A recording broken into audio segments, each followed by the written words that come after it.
อยู่วันนั้นโดยเฉพาะมาแล้วอินเนอร์เนาะในอินเนอร์ของงานแต่เบลงานแต่เมสโลงานแต่เมสโลนะครับ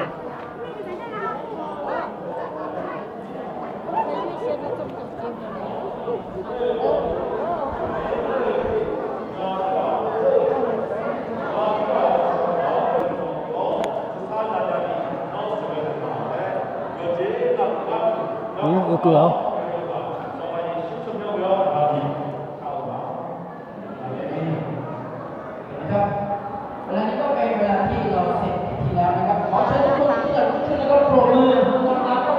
นี่ใครน้องมาขอบคุณครับเชิญนั่งครับเชิญนั่งจากนี้ไปเป็นการถ่ายรูปต้องจัดท่านก่อนนะครับเพื่อความสะดวกรวดเร็วผมพูดอะไรตามฟังดีๆนะครับเชิญผู้ประกอบพิธีและผู้ประกอบพิธีนะครับนะผู้ประกอบพิธีเข้าไปด้วยกันครับเดี๋ยวด้วยกันเชิญครับเชิญนั่งได้ครับเชิญนั่งได้นะครับเจ้าบ่าวเจ้าสาวก็นั่งได้นะครับเจ้าบ่าวเจ้าสาวนั่งนะครับsalado je salado mi salado Adina salado ngalo ถ่ายรูปได้นะครับเชิญครับหลังจากผู้ก่อนเป็นญาติของเจ้าสาวเลือกครอบครัวและญาติของเจ้าสาวเลือกเป็นต้นเลือก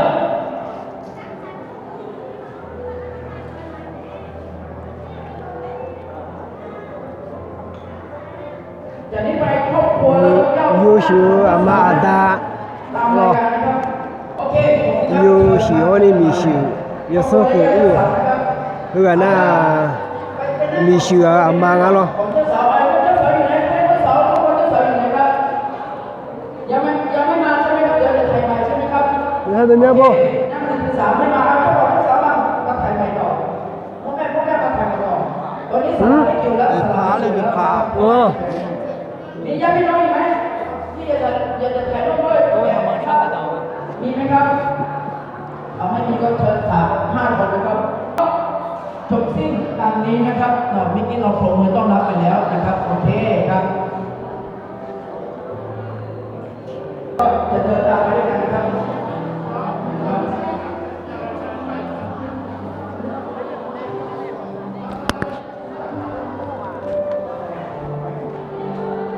ออกไปจากประ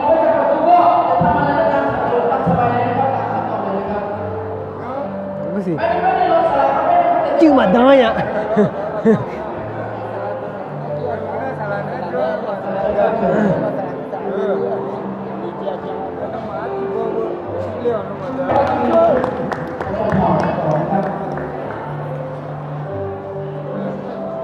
หลังจากนี้ก็เป็นเวลาที่เราจะจองโต๊ะให้เขาเลยด้วยนะครับตอนนี้โต๊ะละ8 คนนะครับ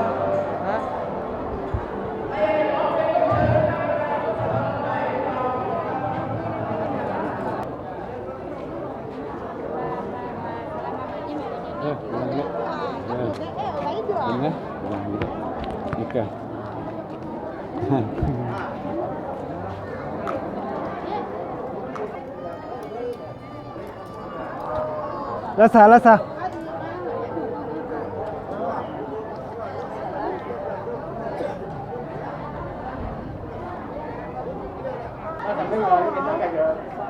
có đồ này đủ bờ nó tay bằng ní có đồ này đủ bờ cả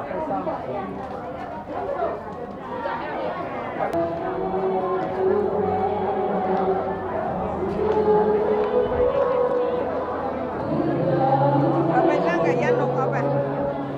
จะรับมาแล้วป๊าป๊าจะไปกับป๊า เ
จากวันที่